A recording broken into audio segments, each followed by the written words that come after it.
Yeah, sure. Well, plus lose time, take up the split and week out. Because you don't realize, I mean, back it up, think you got it, and then of course, the minute you do all that, you start coming back.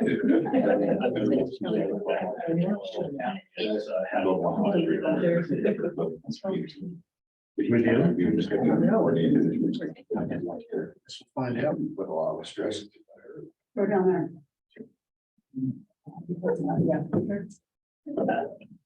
How big is your company? How many staff? Last time. Well, we were now. Oh, it's at least 5 degrees cooler than it was. Those are completely managed by outside managers. I don't know any of this information. Yeah, it sounds like it. A couple kids and all that stuff. Yeah. Sports, Mm-hmm. lacrosse. Big scars, boys. Mm-hmm.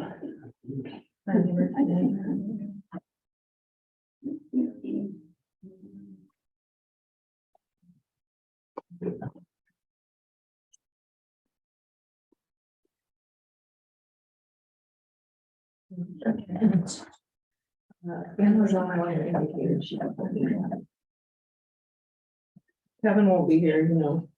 Yeah. Yeah. Thank you. Mhm. Yeah. I don't know where he is. Mark probably does. You're his work husband. I think. I'll get that real.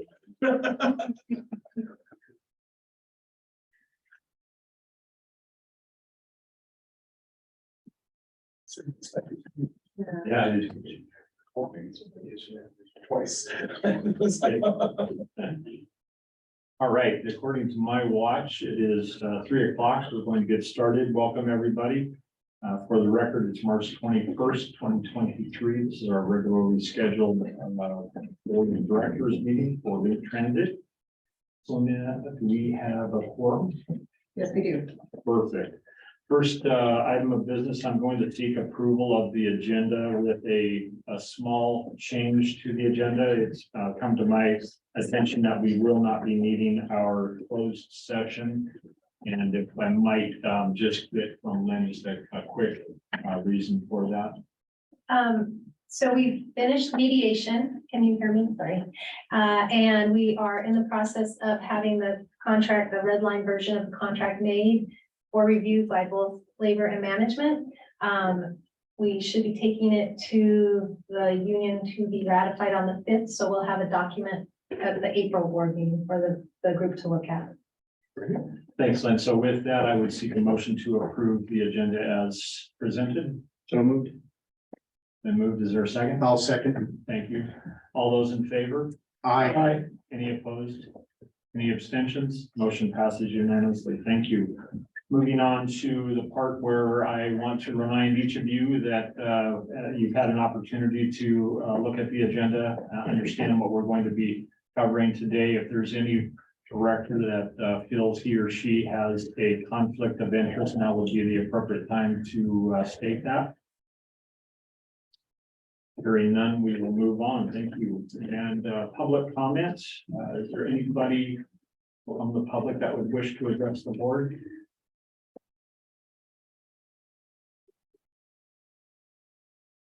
We do have a comment that was submitted via email from Dean O'Dapper of Wenatchee. And this is his comment. My comment concerns the Link Transit Board of Directors proposal to putting out a ballot measure to roll back the sales tax that voters put in place. I strongly oppose this measure for many reasons. First of all, the voters approved this sales tax, and even though you, the board, may not agree with this, it is the will of the people. Secondly, you are handcuffing Link Transit in its need to procure transit grants.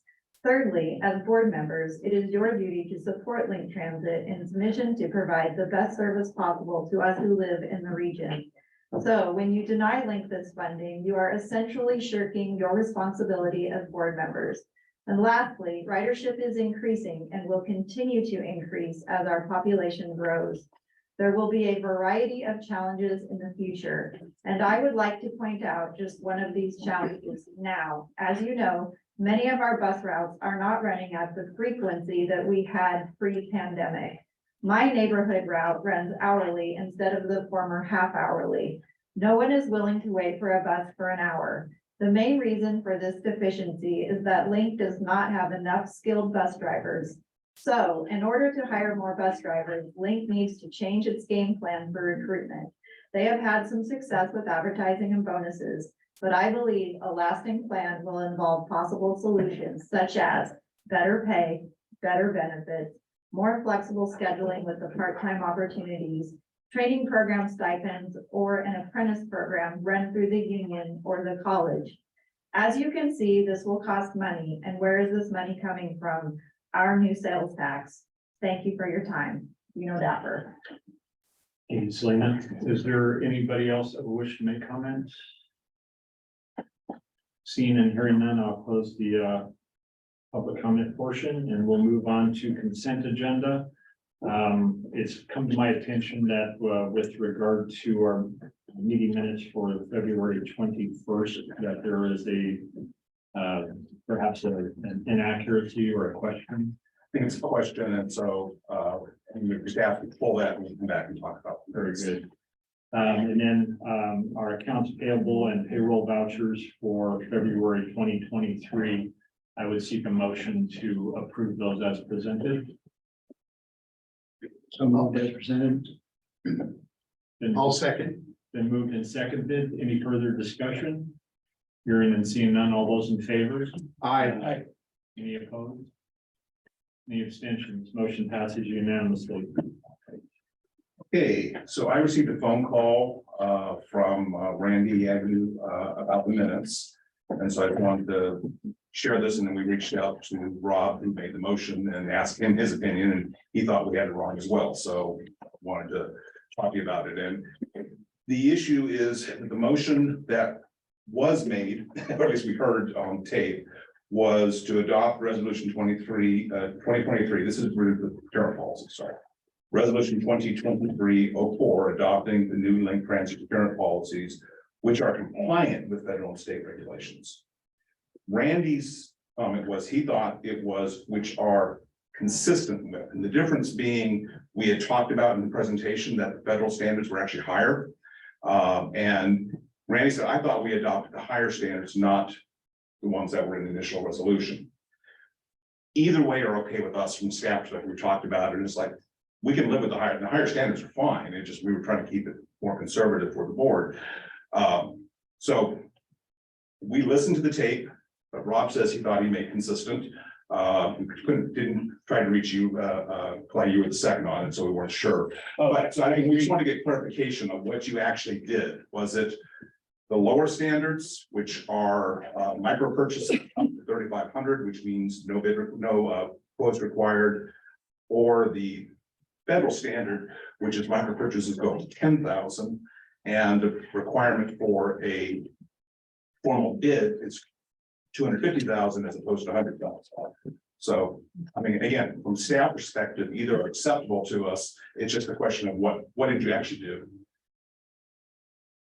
And may I ask a point of clarification?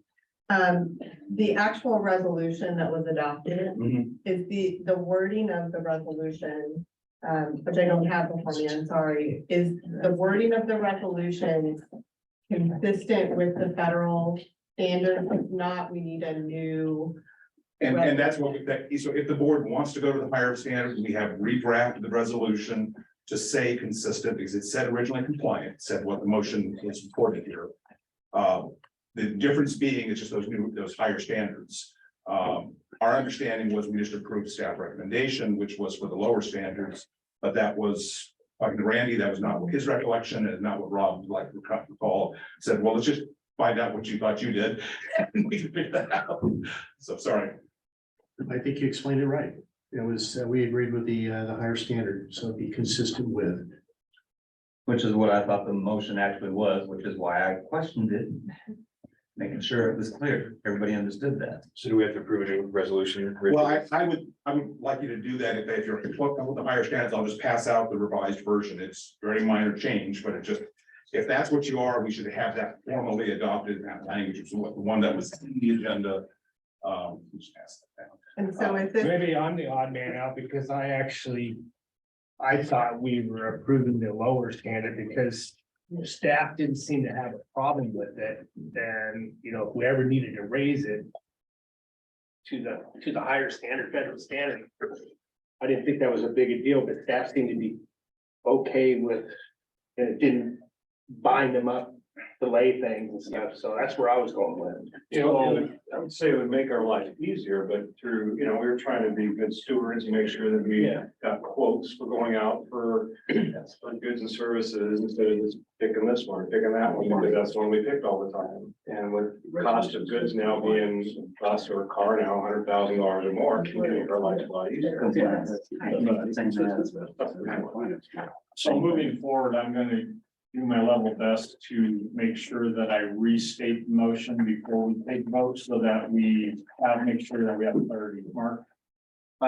Thank you. That's where I was headed, and I think more so, and I don't know how you run your individual meetings. I know when actually we're pretty formal when it comes to motions. And the person making a motion for a resolution needs to read exactly what the resolution title is, which in this case says compliant. That was. This is a revised one. But the other one did say compliance with. Right. the other. And saying so moved doesn't do anything for me. Because, you know, we had this last meeting, we had this, what was the motion, that's where this happened, so. We just put a little more of our formal hat on and help Selena out. He didn't actually say so moved, he actually stated the motion.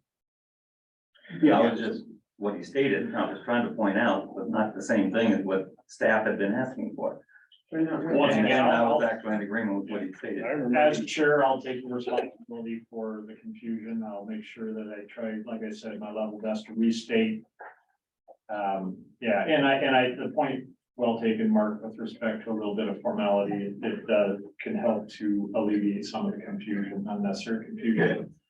Yes, ma'am. yeah, so, in looking at the minutes and hearing what the, recollection was, the board actually did vote on and approve a resolution. There is, I think, some inconsistency in what the intention of that resolution was, but it was adopted. So, I do think you either need to have, in this new resolution, it either needs to be a new resolution repealing the prior resolution and adopting this new one, or it needs to be clearly stated that it's revising that prior one. And I have not had a chance to review this, and so I don't know if that's clear in the resolution. Actually, you're right, we did pass it. We passed it as he stated it. Which said it had a higher. Except the written resolution. But was it was higher really- range. I mean, that's, it was that's, inconsistent. that's the issue. is we had a written resolution that said one thing and. And like I said, I'm questioning, that's neither here nor there. Where we're at, and I agree, if we're changing it, we're revising what you did last month, which is why I passed this out so you can see it. If we're holding with what we did last month, then it's the lower standards. Can I put things in layman perspective or ask for them to be put in them for me? Is the lesser procurement currently on the books or the higher level? The lower level, and it's actually, we're actually raising the limits from what they currently. Do we want the lower level or do we want the higher level? The higher level. Higher level, I agree. So then we need to redo the resolution. Rescinding the old resolution, creating a new resolution that says compliant with. Correct? Consistent. Consistent with. So I think the motion would have to be to rescind the resolution adopted last month, adopting the one that's before you. Go ahead, Aaron. So to be clear, the one that's before us is not the one that was adopted last month, Exactly. but it is the same resolution number, right? So I think it needs to be clear that, I think it needs to be resolution 2023-05. Or some. So we could take action to rescind 2023-04. And actually, if we're gonna do that, we should be 2309. 09. We have. Otherwise, It can't be 9 either. Yeah, yeah.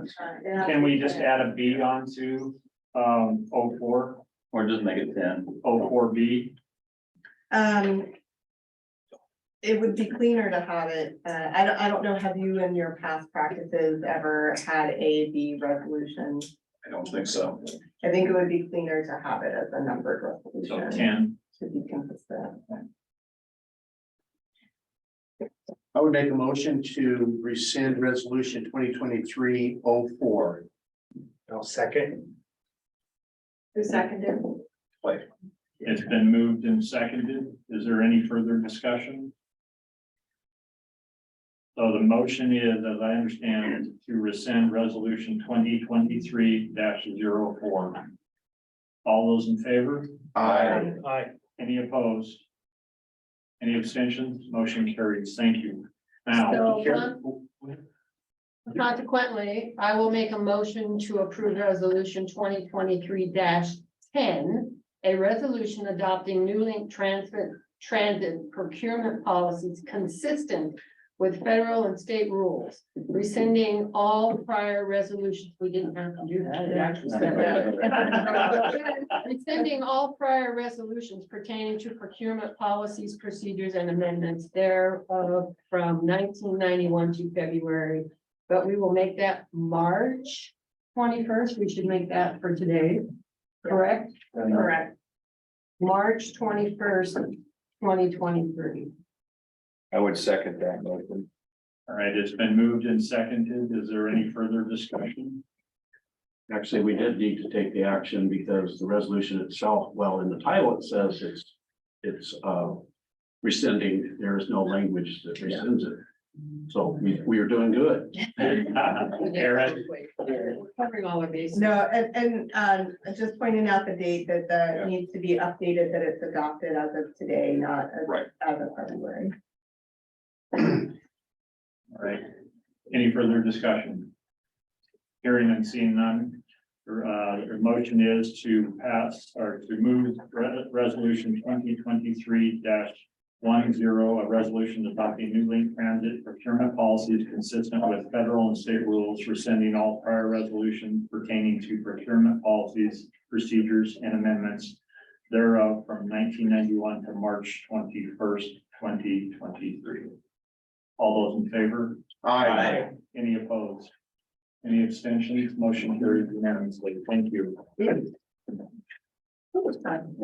with that, we're going to move on to Board of Information and Communication, Finance Committee report, Mark. Point of clarification. You need to put the call minute. Yeah.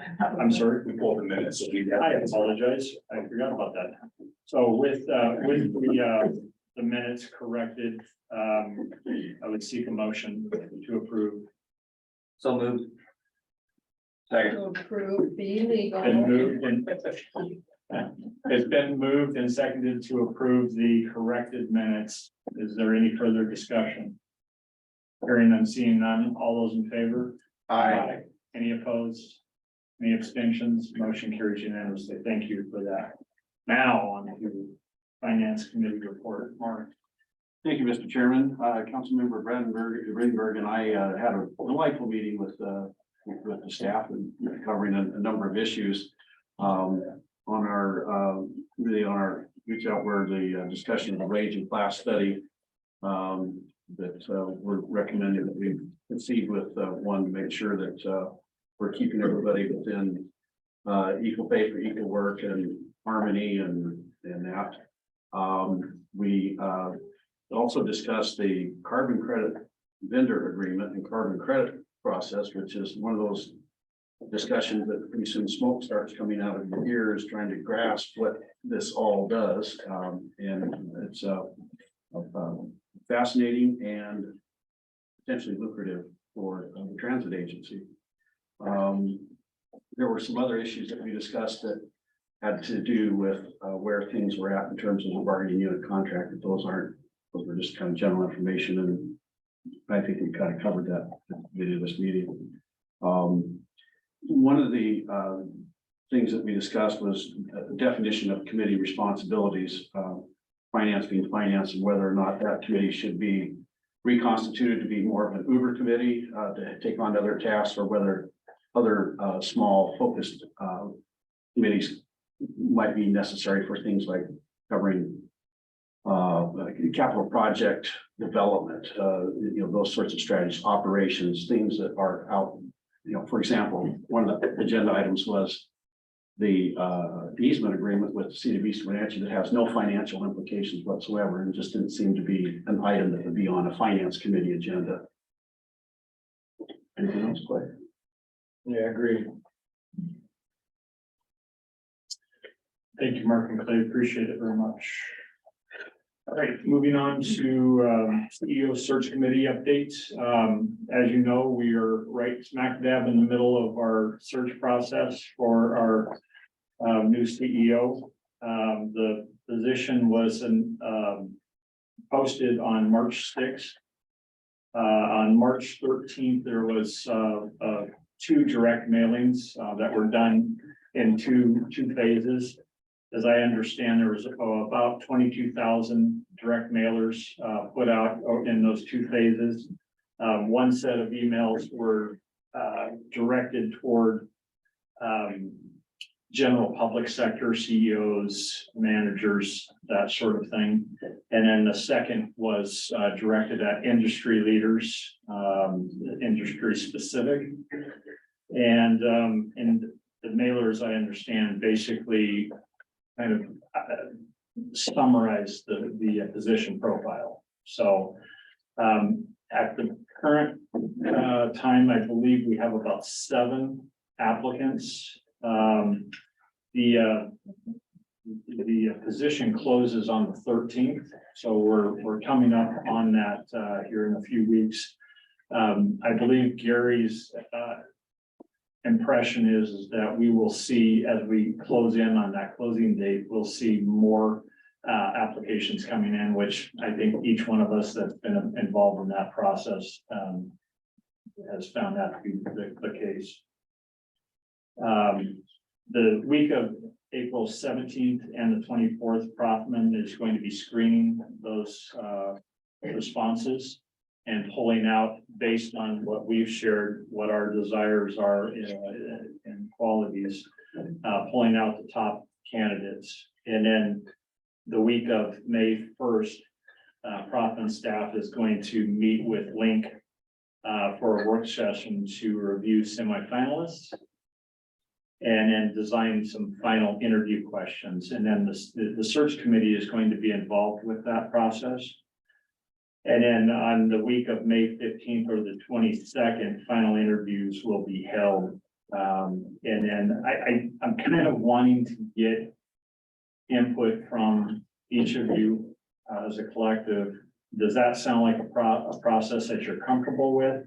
Are you comfortable with the selection committee conducting those final interviews and bringing to the board recommendations of a couple, top 2, top 3, however that might shake out?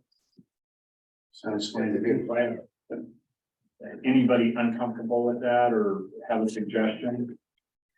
Oftentimes for this position, we would see like a community open house of the 2 or 3 finalists. Could we incorporate that in here? And that would be maybe the other board members' chance to interact with them before the finalist is selected. Sure, I don't have a problem with that. I think it's a good way to introduce. And does anybody else support that or have a concern with that? I've seen the process get too cumbersome. So I think we want to steer clear of that, but I think what Mark is suggesting doesn't make it any more complicated. I think it provides an opportunity for board and those that are really keyed in to have an opportunity to meet the maybe 2, perhaps 3 finalists. Is it gonna be purely public? Cause it might discourage, some people might not want that to be public information. That's a good point. And they're currently employed. I think under Washington law, their names are public record. during the application process. I think it's after the fact, after you've made a decision. We would want to consult with the applicants if we can release their names, and I can look and make sure that there's no obligation to release the names before, but applications for employment generally are not public records. That's a for personnel file. disclosures. But their names, if they appear in other documents, may be disclosable through other means. I would assume the top 2 or 3 would be.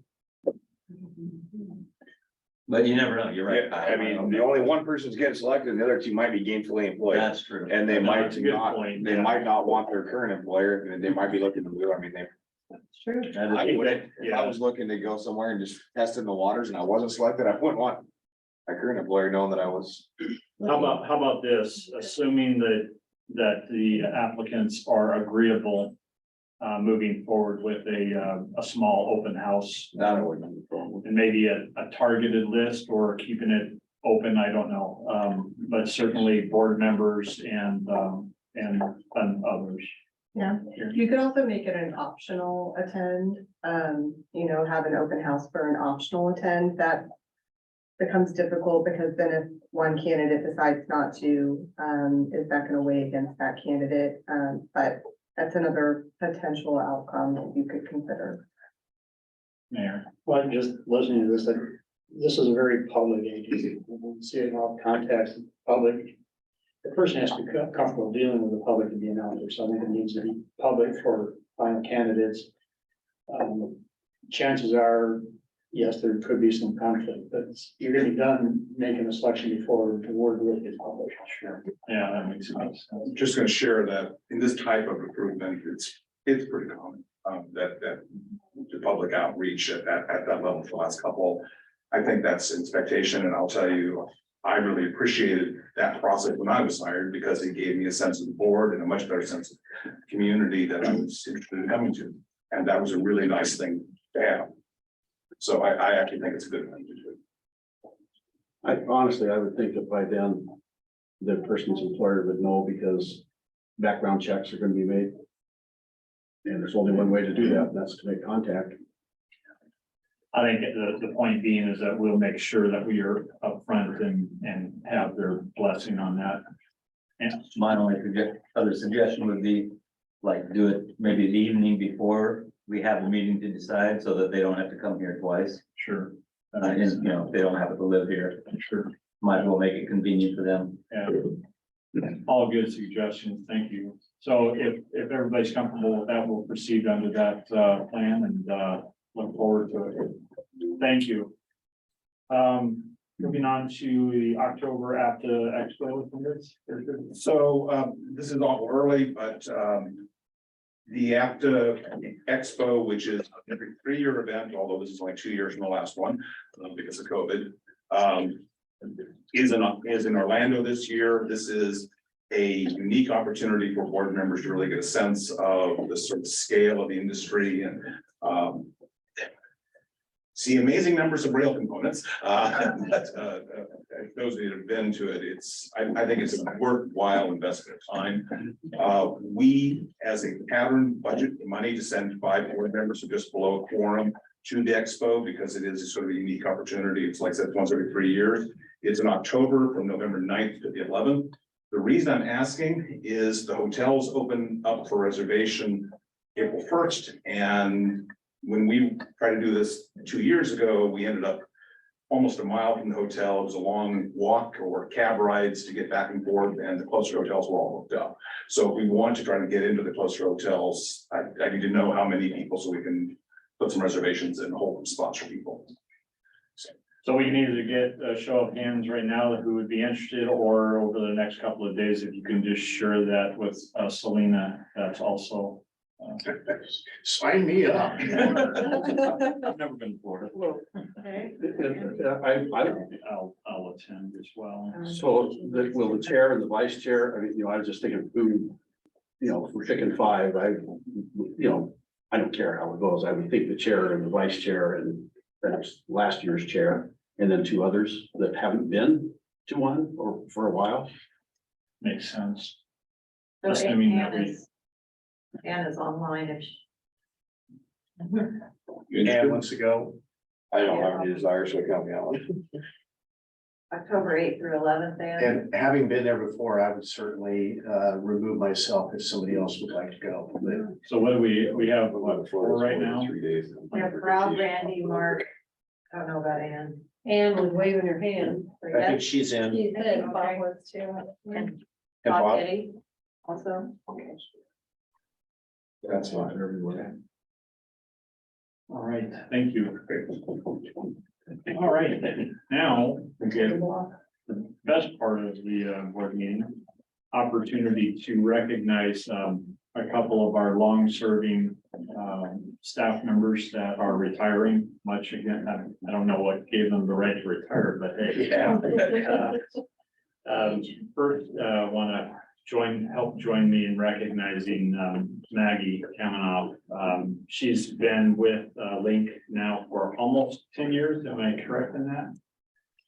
Close enough. Two different stints, but I think a little over 10 years, if I'm not mistaken. And she's served as our mobility coordinator and done a fantastic job in helping promote that program and going to be really missed. So if you would help me in congratulating Maggie, we've got it.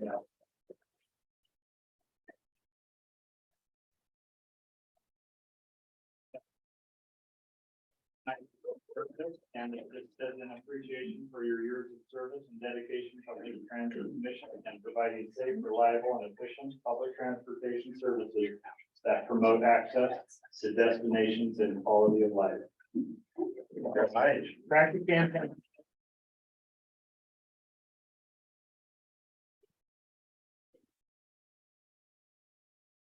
Maggie was the person that started the mobility coordinator program with us and really did change the relationship we had with people with community with disabilities and working with people with impairments groups in a lot of really positive ways, started travel training and a whole lot of really effective programs. So Maggie's been great and she's been a real anchor to getting things going. So congratulations on your retirement. Thank you. Next is Howard. Howard doesn't need an introduction. Howard's been an institution for what, 28 plus years, Howard? Yes. Serving as our operations manager. And yeah, what can I say? It's going to be hard to replace Howard. And right here. He's got some big shoes to fill, but I know that she'll rise to the occasion, but help me in recognizing over 28 years of service to Link.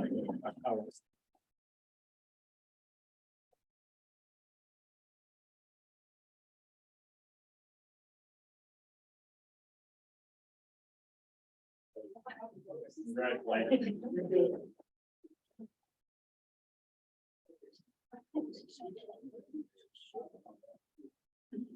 Congratulations. I think it goes without saying, 28 years is like, that's in today's standard, that's almost unattainable. So amazing. Thank you.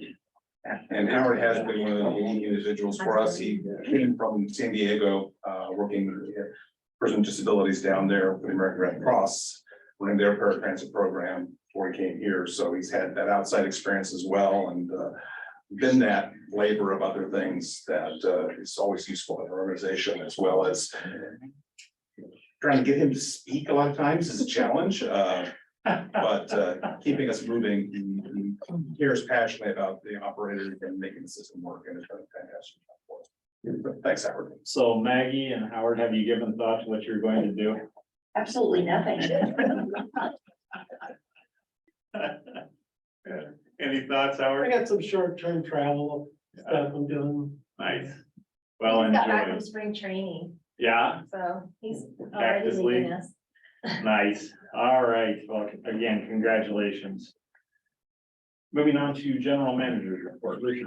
Don't have a whole lot, just want to keep it short, but this morning we had an exciting trip on our way to Waterville.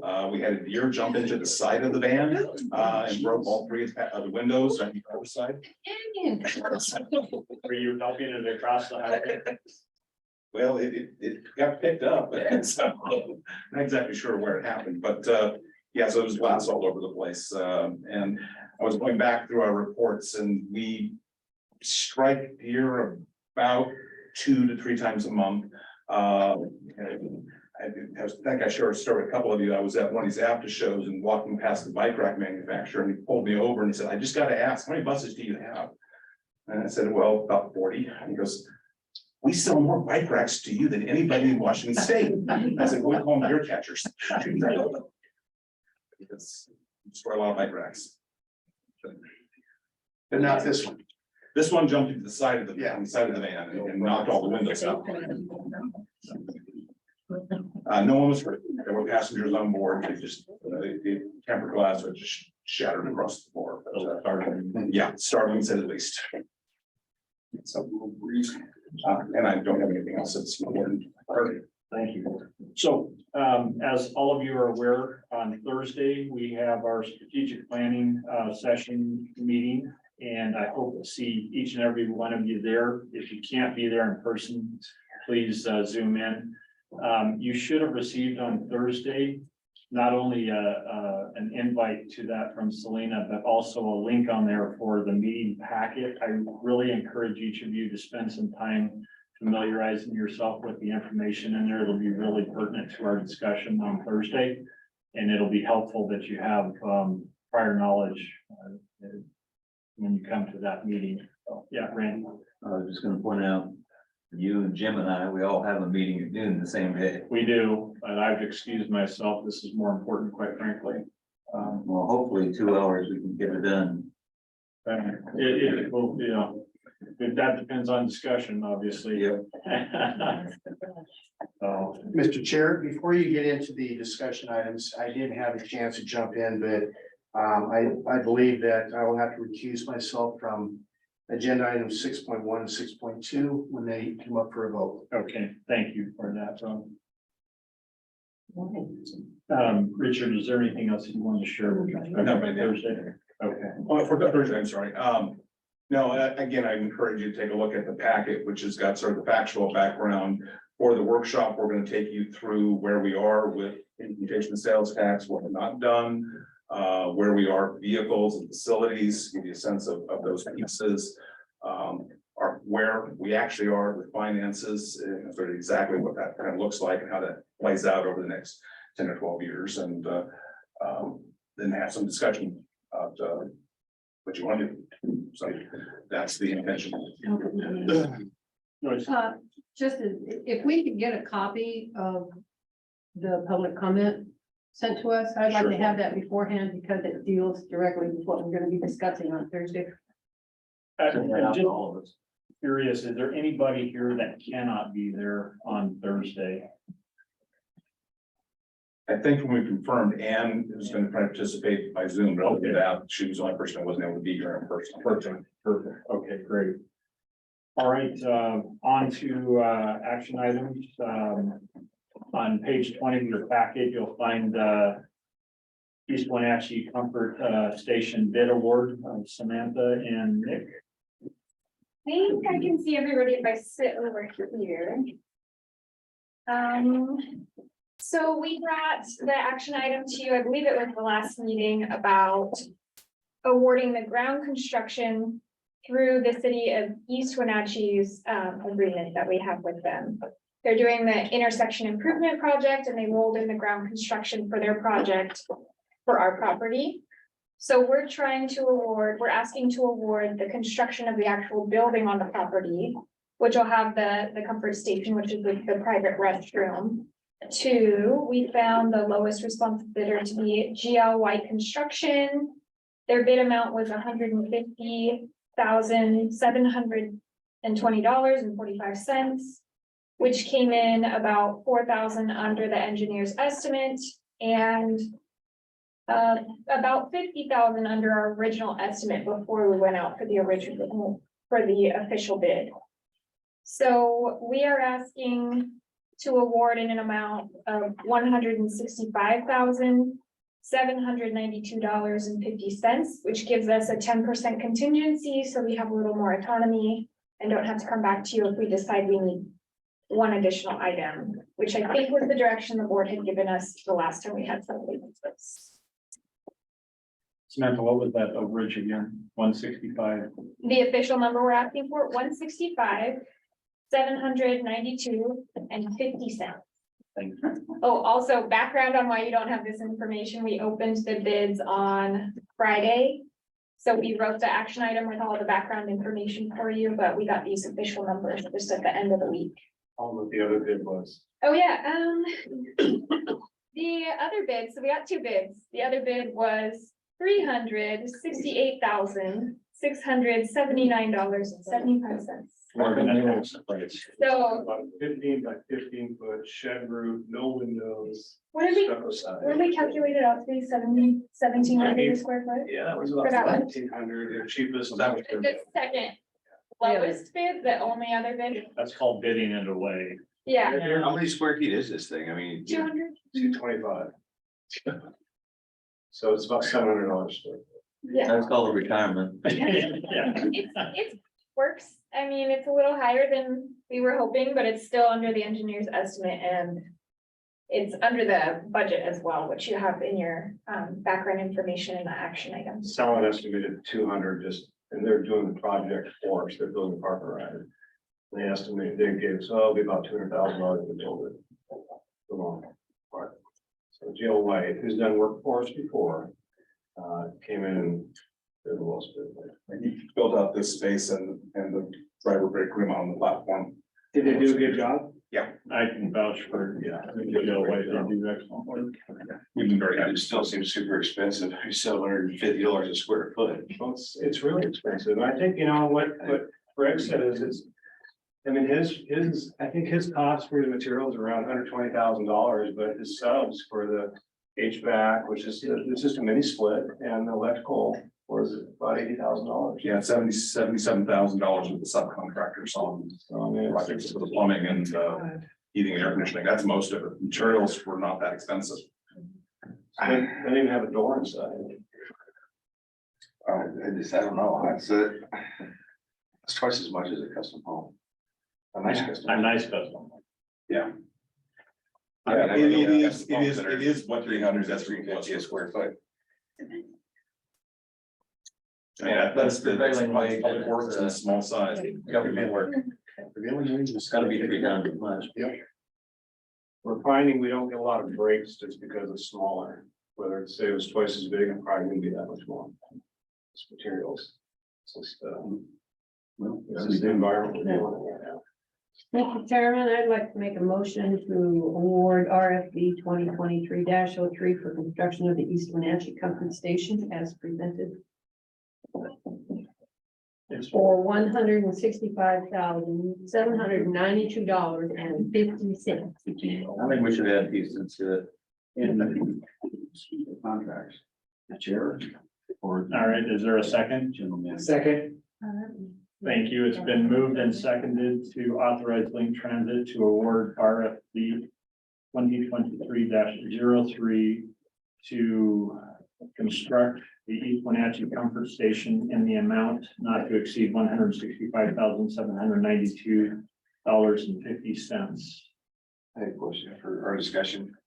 We looked at alternative options. I know you can buy trailers that are pretty nice comfort stations. I mean, heated, air conditioned. They're $75,000, have 2 bathrooms. We have looked at those, we talked to Eric Howell, RH2, by the time we get it in, it's supposed to be set up and everything, we're kind of talking about the same dollars. It's still gonna be public work. Thought about trying to buy a already constructed restroom like you're talking about and bringing it in, it's just. But I'm shocked, I thought it'd be around $75,000-$80,000. Have we looked at, the state bid has those out there. I know we bought one for the Douglas County Fairgrounds. It's much larger. It was like, you know, it was 300 grand, but it was, I mean, 5 times this big. They make small, like for, you know, state parks and stuff. They're comfort station, modular construction. You literally drop them in with a crane on top of plumbing that's already there. I mean, I don't know.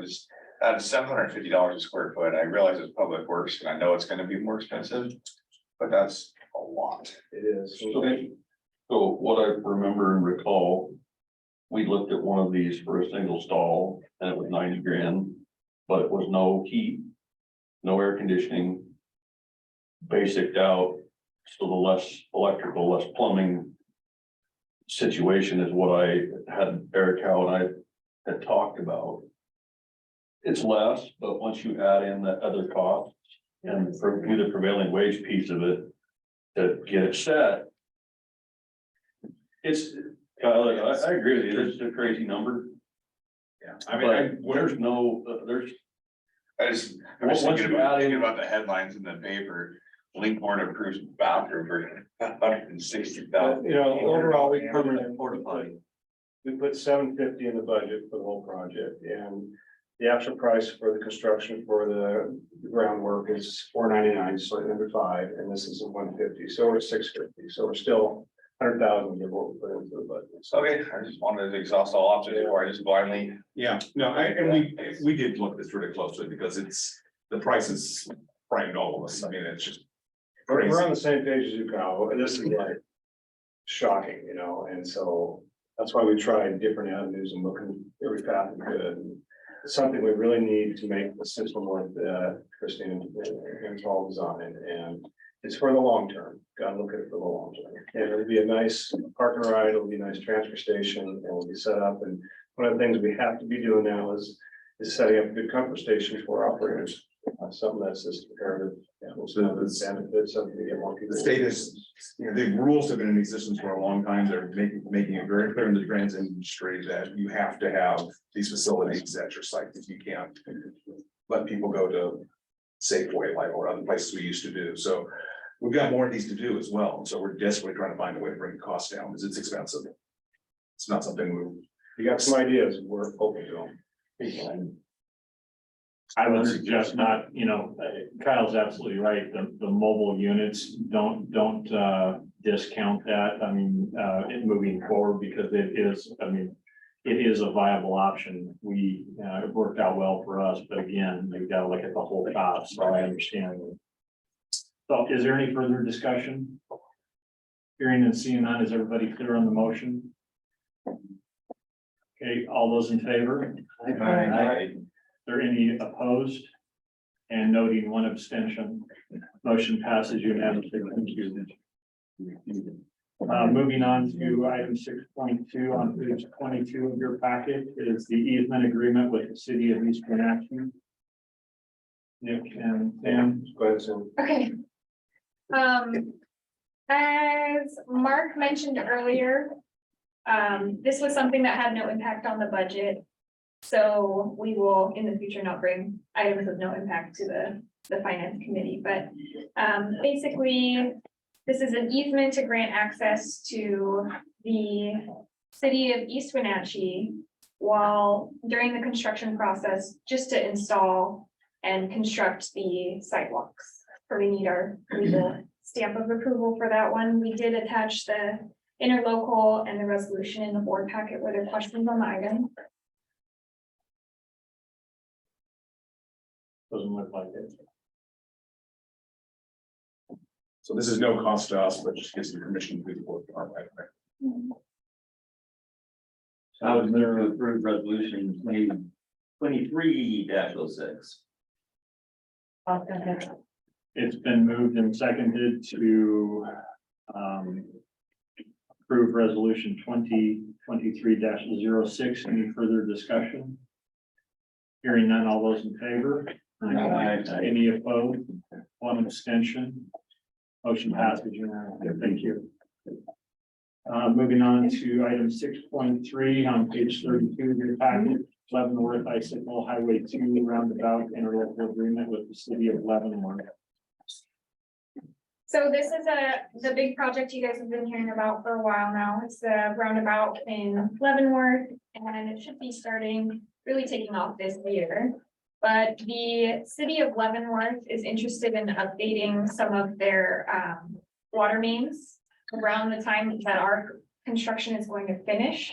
So they're requesting that we authorize them to reimburse us for the cost of adding water mains. So that they're not gonna bust up our brand new roundabout or anything around there. So it's gonna cost nothing, no impact on the budget. We will add it in and then they will pay for it after we finish the project. So this is essentially the same thing we did with Eastern Natchez for the groundwork done at Eastern Natchez Park and Ride. Rather than having both of us have contracts in the same piece of land. Well, our bid for the roundabout will include the water line of the city, and the city will reimburse us the cost of the water line installations. So it's actually a benefit to us. It should be, it means if it only gets done once, it should save money on both sides. Bigger project, so they can spread the administrative costs over a larger base. I'm assuming that our council has taken a look at it. Yeah. Any questions? Mr. Chairman, I make a motion to adopt resolution 2023-09, authorizing Link Transit to enter into an interlocal agreement with the city of Leavenworth to allow an underground water main to the Leavenworth roundabout project and to authorize the CEO and or his designee to sign the interlocal agreement. I'll second that. It's been moved and seconded. Is everybody clear on the motion? I'm not gonna restate that. No. Everybody clear? Yeah. All right. Any further discussion? Hearing none, all those in favor? Aye. Any abstentions? Any opposed? Motion carries unanimously. Thank you. Yeah. Thank you, Sam. Moving on to item 6.4 on page 39 of your packet, updating link policy documents to reflect change in title of our executive. And so with the board's direction to change title, looked at our policies and realized there were tons and tons of policies that reference the general manager. And so this is a blanket policy which states any place in our policies that references general manager, that is now CEO. And when those policies are updated, giving direction to staff to change the titles at that point. So this is just a way to, someone see, we have things like our federal signatures. I wouldn't be able to sign it CEO, I'd have to sign it general managers after the resolution that authorized me to file those grants say. So this allows me to use, or the new CEO to use title CEO, which. So that's really all this is doing, is just recognizing that reality and putting it in a resolution form we can use to attach to grants. What's the cost of changing all the policies? Well, if we did it, it'd be expensive, which is why I'm recommending do this instead, which is just have this in place, and then when they get periodically updated, which like most of them have to be updated every couple of years for other reasons, we'll update them at that time. So rather than going through and trying to update all the policy manuals, which are all the resolutions that are back for 30 years, it's easier to do it this way and then periodically update them. Any other questions? I'll make a motion on resolution 2023-07, changing references in policy and procedure documents from general manager to CEO. I'll second that motion. It's been moved and seconded to update links policy documents by way of, I'm sorry, could you restate that? I want to make sure I heard that right. The motion? Yes. Okay, I'll make a motion on resolution 2023-07. Changing references in policy and procedure documents from general manager to CEO. All right, any further discussion? Hearing none, all those in favor of the motion? Aye. Any opposed? Any abstentions? Motion passes unanimously. Thank you. And moving on to 6.5 on page 41 of your packet, authorizing Link Transit to enter into a carbon credit agreement with the Washington State Transportation Association. So yes, the state has started its carbon trading program.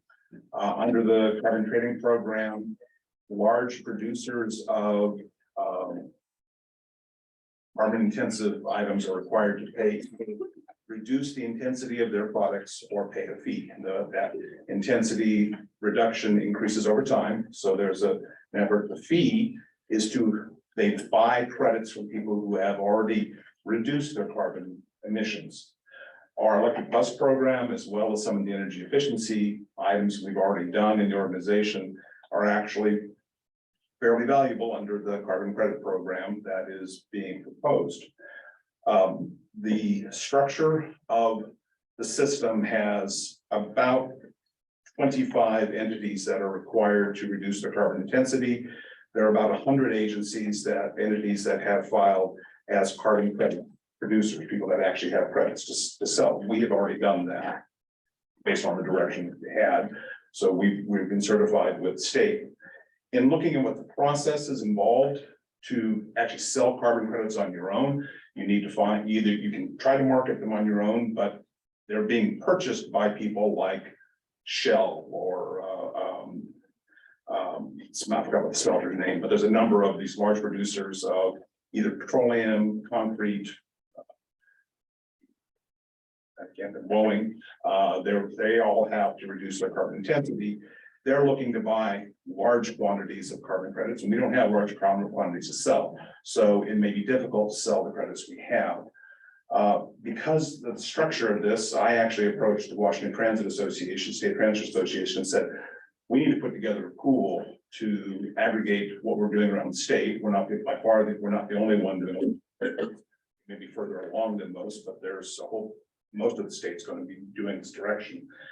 And so they thought that was an interesting idea. The board approved and they sent an RFP to hire a carbon credit broker. The firm that WISTA has entered into its agreement with is a company called S-Trek. They do carbon trading in California and Oregon already, and do this type of work. They mainly work with the West Coast Ports Association, who by reducing the emissions of the trucks in the ports are dramatically generating lots of credits. And that, they provided by far the best agreement going forward. The way this is structured is this is a member services agreement with WISTA. We are a member of, dues paying member of the Washington State Transit Association, and they have entered into the contract. They allow us then to join into this contract, but we have to have an agreement with WISTA to participate in this, where we agree to provide certain data to S-Trek, who will do the actual trading, and then S-Trek will, if it's aggregated, will collect a check from the providers from S-Trek back to WISTA, and then we'll still divide it up based on the amount of credits each entity had. At the current time, we generate just under 900, I want to say 947 carbon credits. So that's metric tons of carbon dioxide that's been reduced because of not running diesel buses where we have our electrics already. By 2025, we will be closer to 5,000 carbon credits. Carbon credits sold in the market February 28th at $48 a ton. At the current price, that is anticipated by the Department of Ecology to raise to $120 a ton by 2025, which means our estimate is this year, this could be worth as much, well, full year would be worth about $300,000 and could probably grow to about $600,000 of revenue to Link Transit on an annual basis, anticipating the agreement. So there is one addition to what was in the staff report. Ecology published its fee schedule that people who are selling credits have to pay. It's $948 a year, at least this year, and that will adjust depending on if people are selling credits, which we will need to pay directly. So that's not in this agreement because it's actually, we will pay directly to Ecology to be a reporter. If we go forward with this. They're gonna get their money somehow. Yeah, so they'll get $948, and we should receive about $300,000 back through the program. Any questions? So the reason I'm recommending doing this will dramatically reduce the work our staff has to do and should get us better prices for the carbon credits we're selling. Randy?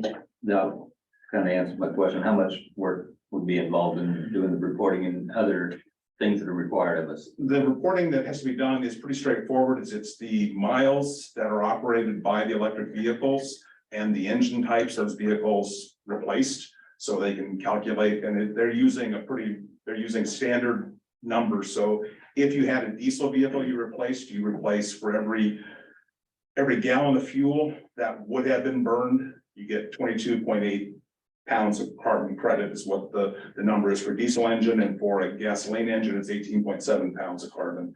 So we're replacing both. We have car diesels and gasoline powered vehicles that are being replaced with electrics, and so they need to know that, but that's essentially the data that has to be given to them on an annual basis. So is there an audit process or? There is an audit structure that will be done on ecology to look at data, but what we have to report independently to the feds anyway will back up those numbers, because we report revenue miles, service miles, total miles on the fleet to the feds every year in an audited fashion. So we have really good data to back that up. And so you can actually look, and the calculations are pretty straightforward for us. They're not, it's not terribly complicated because of that. What you have to do on the trading side is pretty complicated, which is why we want your broker to do that work as opposed to the actual reporting of information. So I would seek a motion to approve the resolution to authorize Link, the transit CEO, to enter into a member services agreement with the Washington State Transit Association, WISTA, for participation in the WISTA carbon credit aggregation pool. So I did attach the agreement. This is, in some ways, I actually called Aaron, I said, so this is an agreement, but it has policy implications. So we decided to go ahead and do a resolution with it, because it really is, it's a contract with them, but because there are some policy implications and long-term funding structure, we've got resolution to better way to do them. Resolution 2023-08. Yes. Mr. Chair, I'd make a motion to approve resolution 2023-08, authorizing Link Transit to enter into a carbon credit agreement with the Washington State Transportation Association's carbon credit aggregation pool. There a second? I'll second. Been moved and seconded. Is there any further discussion? Hearing and seeing none, all those in favor? Aye. All those opposed? Any abstentions? Motion carries unanimously. Thank you, Richard. I will tell you that once the pool gets up and operating for the transit industry, Justin Layton, who's the executive director of the association, has indicated that they may actually offer this service, and the agreement with SREC would allow it to go to counties and cities that would want to buy into this and agree to report. But we're starting with the members first to get it installed and make sure that what we're doing and to handle the management of the information back and forth. But the intention was to open it up, because a lot of communities are putting car chargers in, buying electric vehicles, things that will be generating credits. Interestingly, I have small constituents, smaller farmers that are looking at a way to aggregate this, as you say. They make it available for large producers, but not for small producers. And so trying to aggregate those small producers through maybe something like the Farm Bureau or something like that. So I think it's definitely a program that's growing and gaining legs. All right, moving on to staff reports, 7.1, page 89 of your packet. I'm gonna do my best to fill in for Maggie on this one, give her a pass with her upcoming retirement. Let me get this shared real quick. I'll get out. Yeah, and I ask everyone to keep these short. These are really the changes and sort of where we're at. You've gotten the written report, so we won't try to regurgitate all of it, but really what, things we're looking to do. Trust me, I've heard each of you that have shared concerns about reiterating what's been placed in your packet. So we've, as Richard said, we've just put in here those kind of nuances that we want to make sure that you as directors are familiar with outside of what was presented in your packet. All right, but yeah, we're about a year into the TripLink program. Thought it was a nice time to kind of bring it to you guys, let you guys know how it's been going. So a little bit of background, in 2019, the board approved a budget to create this pilot volunteer driver reimbursement program. It was originally envisioned for people over 65 or people with disabilities living outside of the current Link Transit service area. There's a lot of things we identified through surveys and research. There's a lot of benefits that this type of program can provide. In 2021, we awarded an RFP to TranCare. So they're the ones actually administering this program on our behalf. They began kind of training, hiring, soliciting riders, in February of 2022. And then actual reimbursements began happening as of April 2022 for mileage that occurred in March. So we really are just kind of at about a year. This program has required a lot of grassroots kind of outreach and marketing. A lot of the populations, seniors, people with disabilities aren't necessarily groups where it's super easy to reach with digital means. So it's been a lot of, kind of boots on the ground work. So there's been a lot that's gone on to try to get the word out about this program. So we kind of started fairly conservative in terms of our goals. Our hope was to reach about 35 participants by the end of this past February. We're at approximately 30 with those 2 pending applicants. We've seen folks participating from a pretty wide variety in our region, and definitely this is, I think, an opportunity for us to expand to more locations. As you may remember, we did expand the program slightly to include the general public in places where we cut some service back in October 2022. So that included Orondo, that included Eniat River Road up to Ardenbohr, and we also at the same time expanded to the general public in the Plain area as well. So I think that's been a good thing. Just to give you a sense of kind of the scale that we were talking about in this first year, I think there's room for this to grow for sure. But total mileage reimbursement was in the range of $7,700. Had a pretty good split of miles by county in terms of Chelan and Douglas. And we had 953 one-way trips paid through the program. The primary trip purposes were medical and pharmacy trips, then followed by grocery store trips, and then other kind of, important trips as well, shopping, visiting with friends, essential services, and recreation and social purposes. In terms of costs, this is kind of what it looked like for this first year. There definitely are some startup costs associated with this, and I'll talk about that a little bit on the next slide. Our budget for this year, I believe, is $75,000, and so we're within that range. The mileage reimbursement number that's shown here, the reason it's different than a couple slides ago is just because it doesn't reflect the December mileage since it was paid in January of 2023. But some of the startup costs that we don't expect to necessarily be recurring were related to software purchases, website design and domain, office furniture, supplies, printing, kind of upfront advertising and marketing. It won't maybe be as high of a cost as we continue into the future. And so what we're seeing now, growth is slow, but pretty steady and consistent. A lot of outreach done by word of mouth. A lot of time investment as well involved in the outreach component. We'd like to do some more work, I think, to grow and kind of understand what needs are. I think this is a really, really critical program for meeting some of the rural transportation needs in the region. And I think there's also a really good opportunity for us to consider expanding more broadly in the region, both in terms of kind of geographic footprint, as well as who is able to use the program. And so I won't read all these, but I think, we've seen some really nice responses from folks just in terms of mobility and accessibility that this has been able to provide for them. So any questions?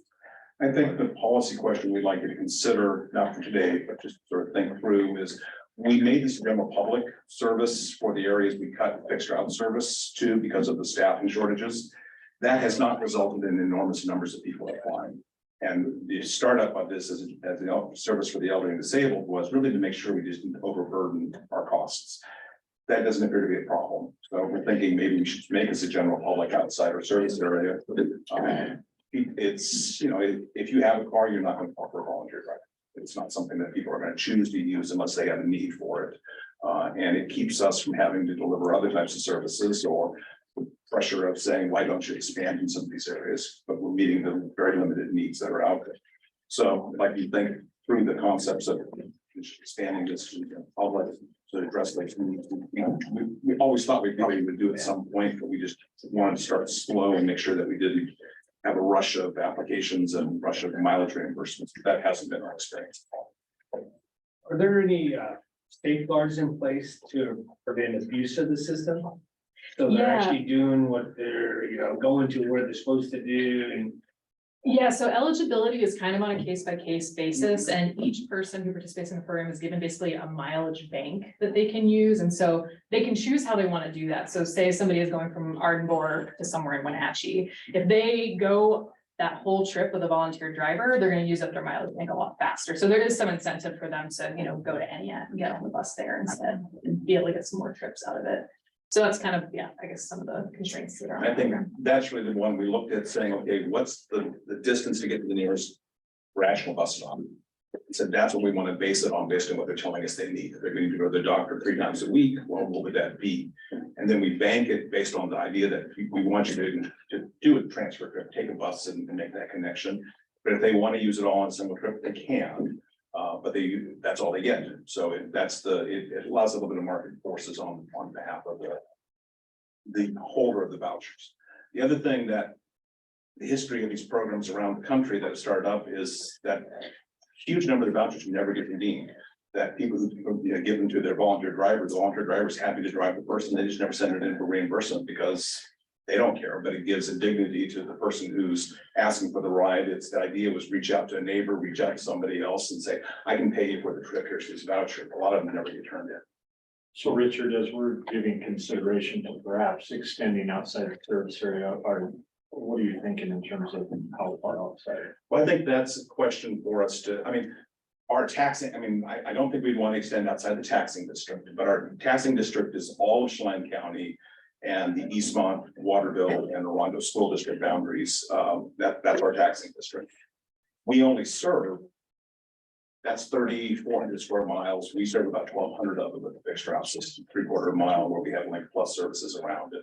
So 2/3 of our service area doesn't have access. And I think that's really what we were talking about was within our taxing district saying that we have transportation for everybody that has a need in those areas. That was sort of the idea. Volunteer driver in very rural areas, which has a variable cost to us, ride share, those types of things. And then where it makes sense, fixed route services and paratransit, the more traditional transit types of services. But rather than trying to run a fixed route to an area that has very low population density, volunteer driver, those ride share programs are just a lot more cost effective ways of meeting needs. Any other questions, Mark? But you hit on the answer. I was confused by a photo that had a caption Mansfield Community Church. I don't believe Mansfield's in our service area.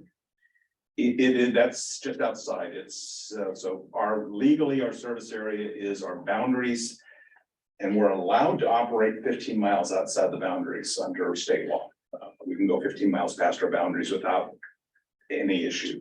Mansfield is actually 17 miles past the Waterville, the closest Waterville district. So it's just outside the boundaries. Now, it's been a long time, but the board did have us operate service to Mansfield years ago.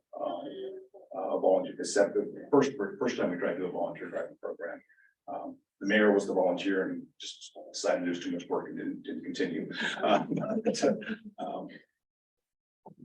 So if we're, technically that's outside our boundaries. We probably shouldn't go that far. Any other questions?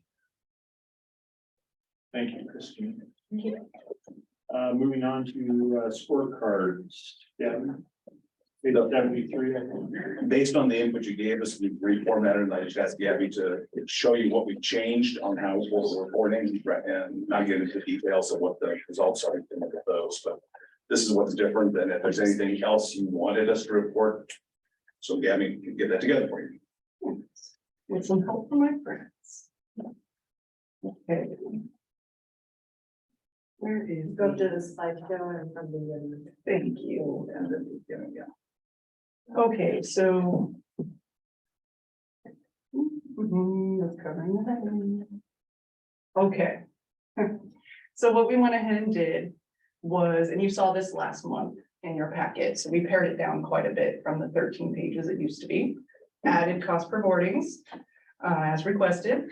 And also in these numbers, you're gonna see, well, part of the idea behind that was I spoke with Justin and Nick and Howard, and we went ahead and pared it down to what our incentive goals are. We thought that probably made a lot of just logical sense to be looking at those monthly for you guys.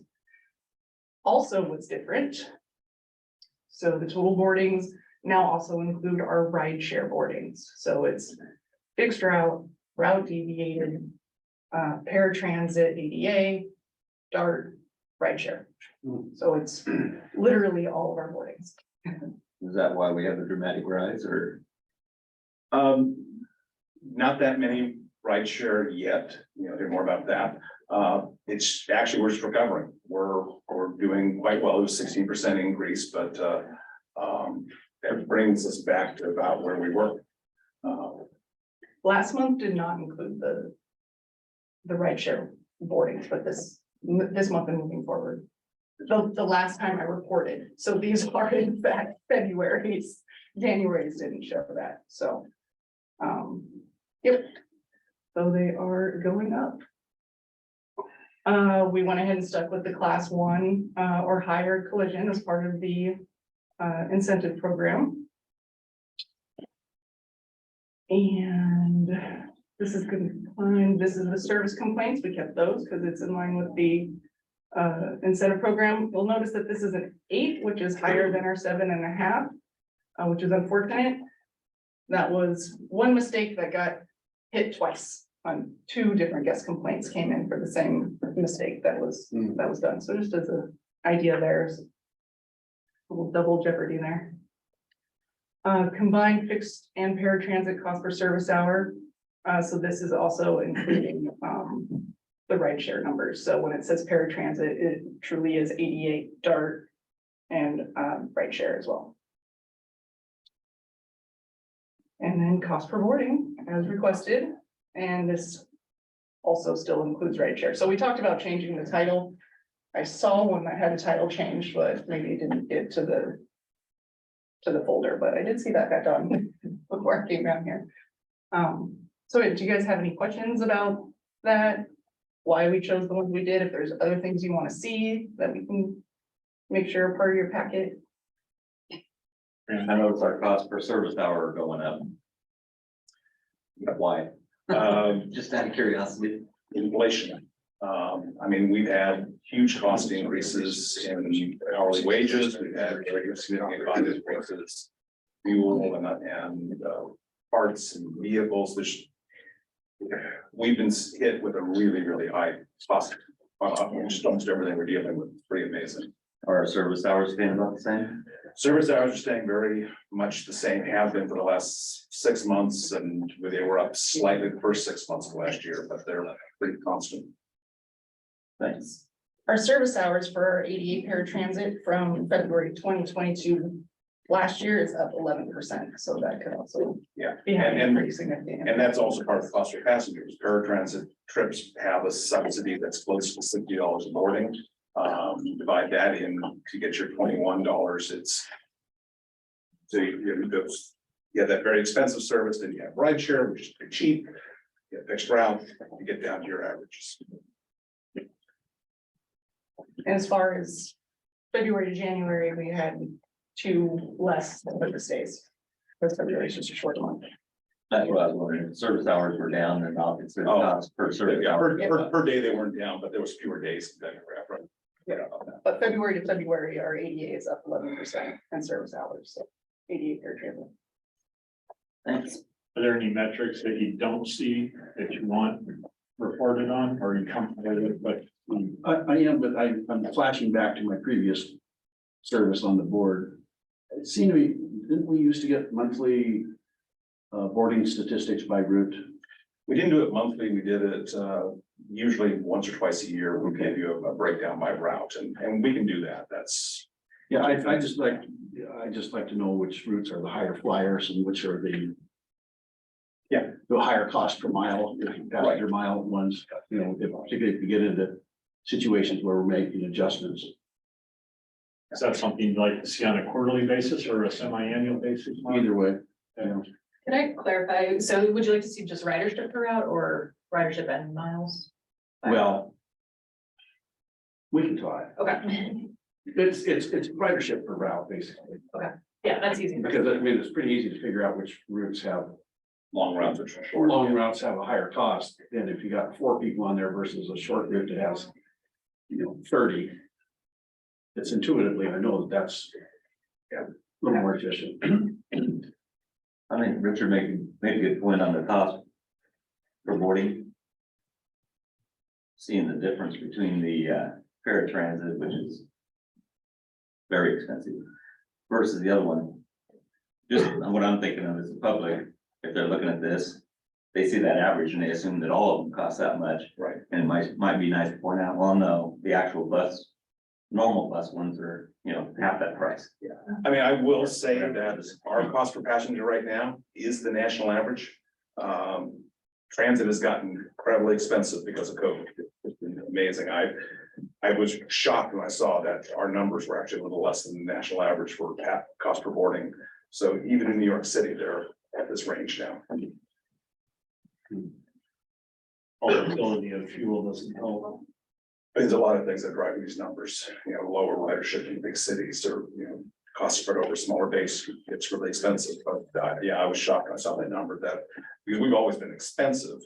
We're efficient for our size, but we've always been expensive for small. Small systems tend to have higher cost per boardings, but we're a little less than the average for all the systems in the country right now. Any other questions? Gabby, thank you. Moving on to rideshare, page 72 of your packet.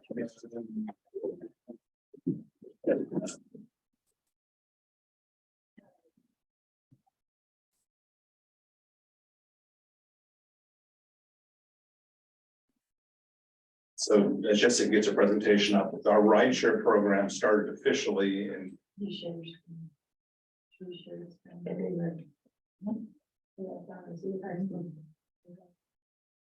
Sure that, should we pick from? The green up there. That's directed toward employers. Yeah, so the rideshare program, you authorized, 6 months ago, we got the vehicles, we got an operation in January. And so this is just report on where we're doing with this. We have purchased 10 vehicles, we have 8 in service. And get into details of where we're at with this, but again, this is to provide a service mode for employers, particularly that are either outside our boundaries or just don't provide good service in that area for whatever reason. So like we have a couple routes that run 3 or 4 times a day. That doesn't work for shift. Okay, so in September, I came to the board to tell you guys about our rideshare program. So for those of you who weren't on the board at the time, a rideshare is a group of 3 or more people who share the same or similar commute and shift time. So the board at that time also approved for us to purchase 10 vehicles, 8 which we would put on the road and 2 that would serve as spares.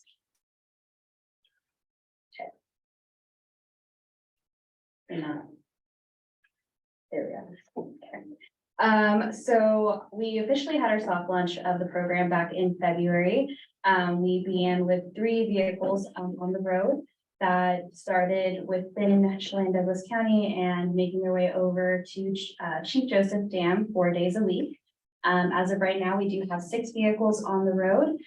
So altogether, we have 25 participants within these groups. So these are just the destinations that we have. We have one group that originates in Wenatchee, makes its way over to Wells Dam. Another that originates in Kashmir, heads over to Wells Dam as well.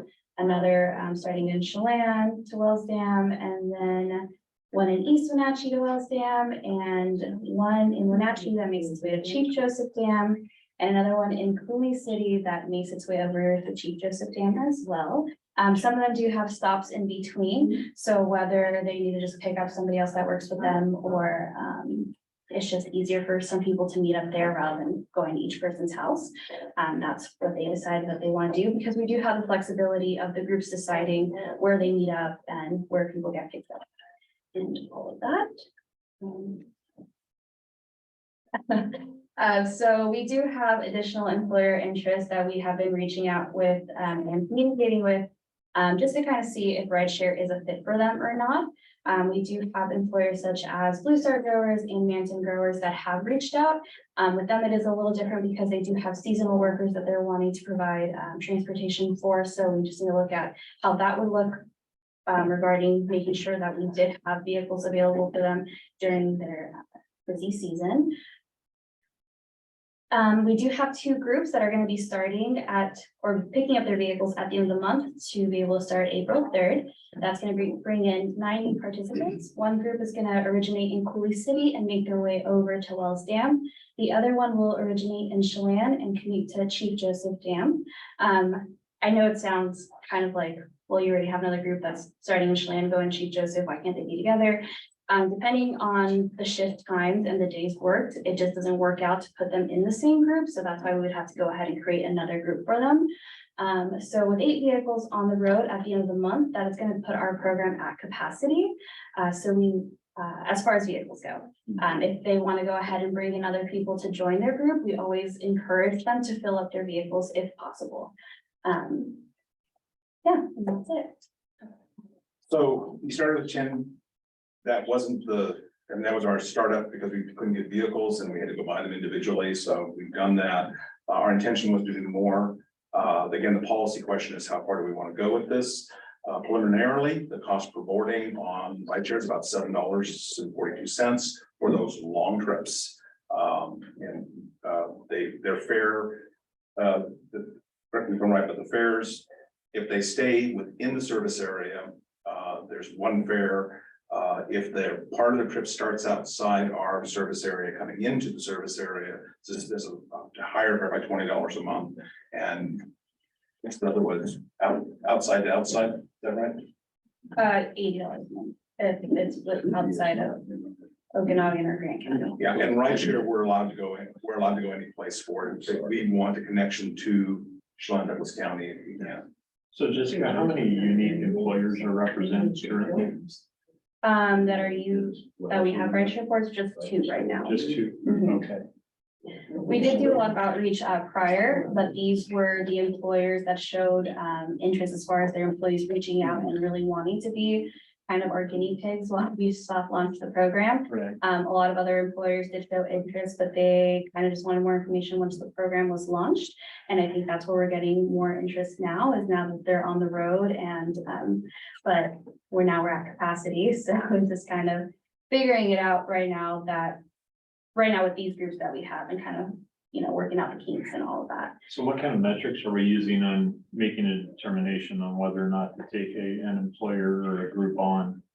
Right now, it's just kind of first come, first served type of thing, as far as groups that are applying. If there's a new group that wants to join, like right now, I don't have capacity for to hand out more vehicles or anything like that. So, it would be about seeing if they could join another group.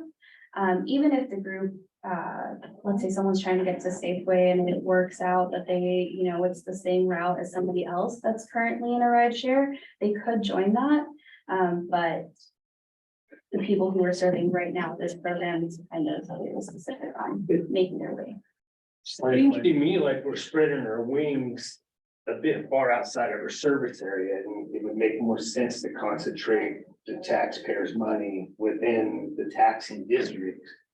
Cooley City's obviously not in our service area. Yeah. Mansfield was another case and example. It's like, where do we draw the lines? So that's a policy question for the board to really address. We had addressed this within Chelan and Douglas County by the original policies. Chief Joseph is in Douglas County, so it anchors in one side. The rideshare program, by the way it's designed, we can go way past the boundaries. There are rideshare programs in the state that are going 4 or 5 counties, actually bringing people to the shipyard or to Boeing and other employers. So they can be a long distance trip. The question is how far we want to go. We did structure the fares, the cost of the program. So it's $40 if you're within Chelan Douglas County a month per rider, 60 with one anchor in Chelan Douglas, and then 80 if it goes beyond that. We weren't sure what the demand is. Demand is growing faster than we anticipated.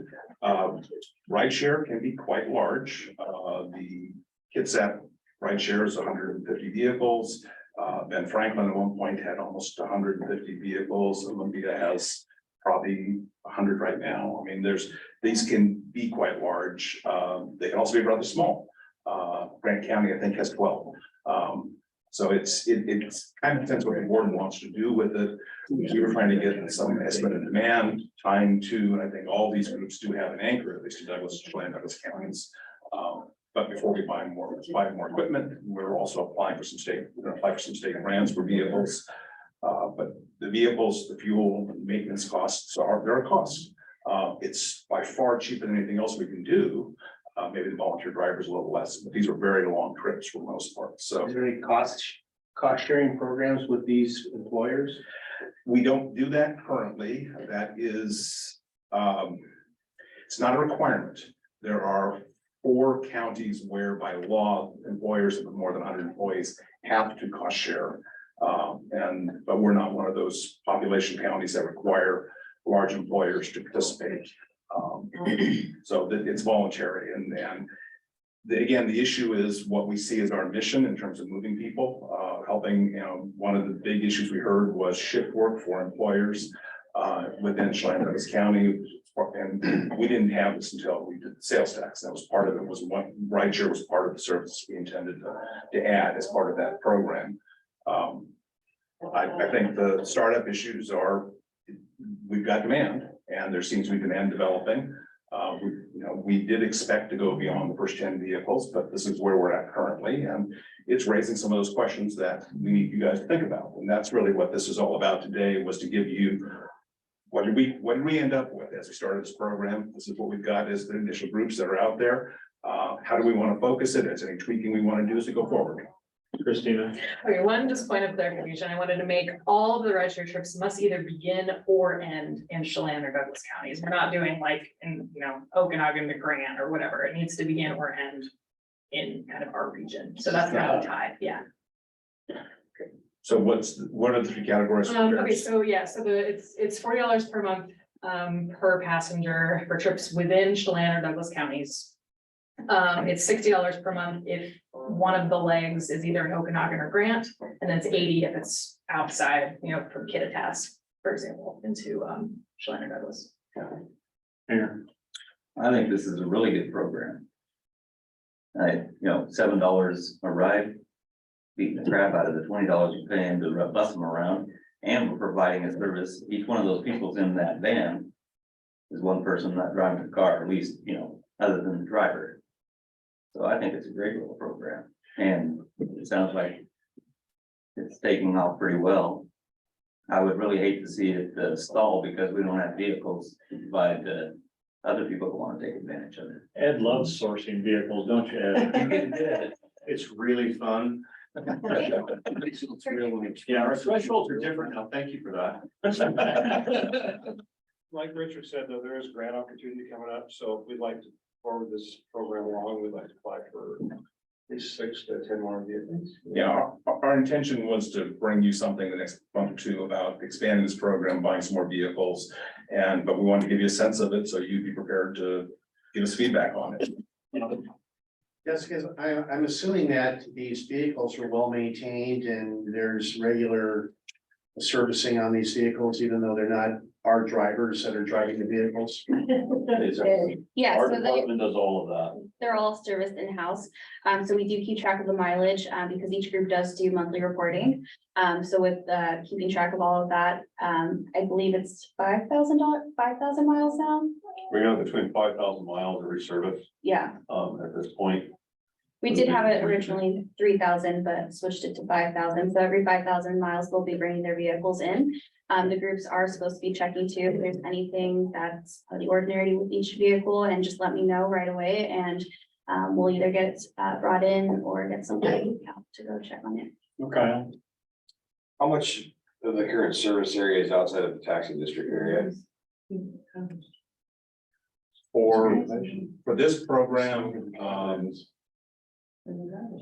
well, at least 2 of these runs are entirely outside the taxing district. Cooley City to Chief Joseph is not in the taxing district, and unless we're picking somebody up in Waterville, we're completely outside the taxing district. I'm not sure how we justify that to our constituency. You're getting taxed for something that's being implemented somewhere else. I'm not sure how that works. So the one in Cooley City, where they're meeting up in Mansfield, the three guys that meet up in Mansfield from the guy that's picking them up in Cooley City, from Cooley City, they are all in Douglas County. So that was just a good meetup location for them in Mansfield. So we do have people who, Yeah, I think that's one of the questions is we did this broadly as a policy, Chelan and Douglas County. But some of that's outside the taxing district, and that's a fair question to be asking, and we didn't limit it to the taxing district when we started this. We said Chelan and Douglas County, because we've had lots of, Mansfield was exactly the request we were trying to deal with this. We've had lots of requests over the years to serve Mansfield, it's outside the taxing district. And we have a meeting coming up Thursday about monies we're receiving and whether to roll things back and we're providing service outside of areas where we're not even taxing people out right now. And it's just part of the conversation that should be had. Yeah. Staffing wise, at some level, you're gonna go to some point where current levels of administrative staffing will not be able to handle the management aspect of that, and staffing has been a problem for us. Finding people, so it might be a problem, it might be a part of Blink that could scale as far as the service being provided, but the administration and management of it might not be able to scale with the desire of the public to utilize the service. Our sense is that having a dedicated person is going to allow this to succeed in a way that it never did previously. And we tried this years ago and we just didn't keep it going. So we couldn't put the resources behind keeping the groups together. Rideshare programs have this in sort of natural life. People get irritated with each other, don't want to share a vehicle anymore. They kind of break apart. So you have to constantly be managing that side of the equation. Like I said, these can be quite successful if you put the resources behind them, but you have to have some. Our intention was not to grow past one person. I mean, honestly, that was sort of the structure I was thinking if we were wildly successful, we'll get 30 or 40 vehicles in operation and that would be good. Now, the question about how much outside the boundaries you want to serve, that's a policy question you guys have to think through. And I'm not challenging that as we move forward, but we wanted to give you where we're at and start piquing some of those questions. Just out of curiosity, I know you're doing it mostly for employers, but is there any reason we couldn't use rideshare to run to Ardmore? Rideshare has to have at least 3 people under state law. We can't give a private vehicle to one person. You have to have 3 people going to the same destination. And that's actually a reduction from 5. State law was changed a couple of years ago to allow us to do smaller groups, which really makes a difference in a rural environment, right? That changes the game a lot. But we couldn't run a vehicle for one person or two. We have to have a group going together. But that is an option, and social service rideshare is something that we've talked about looking at, but it wasn't our primary market. We said, let's look at the employers first. If we can deal that and we can find opportunities that would do cost effectively, it's a place to come back and talk about it, but it wasn't the plan. Reason I'm asking, I mean, if you told people of Ardmore, you gotta have at least 3 people going on the trip. I'm sure they could arrange that. And that would be a whole lot cheaper than us running a bus over there to run whatever you do. Well, we do volunteer driver there now. Oh, okay. We actually don't run the bus up there anymore. Oh, good, never mind. Eric, take care of it. So I mean, and these are all alternative ways of providing service in certain areas that, the idea is we want to be a comprehensive service provider, but it doesn't make sense to run full-size buses every place. So there's other alternatives that are out there. These are some of those that we've been able to offer, and we need to make sure they match your desires. Any other questions or comments? Jessica, thank you very much. Appreciate it.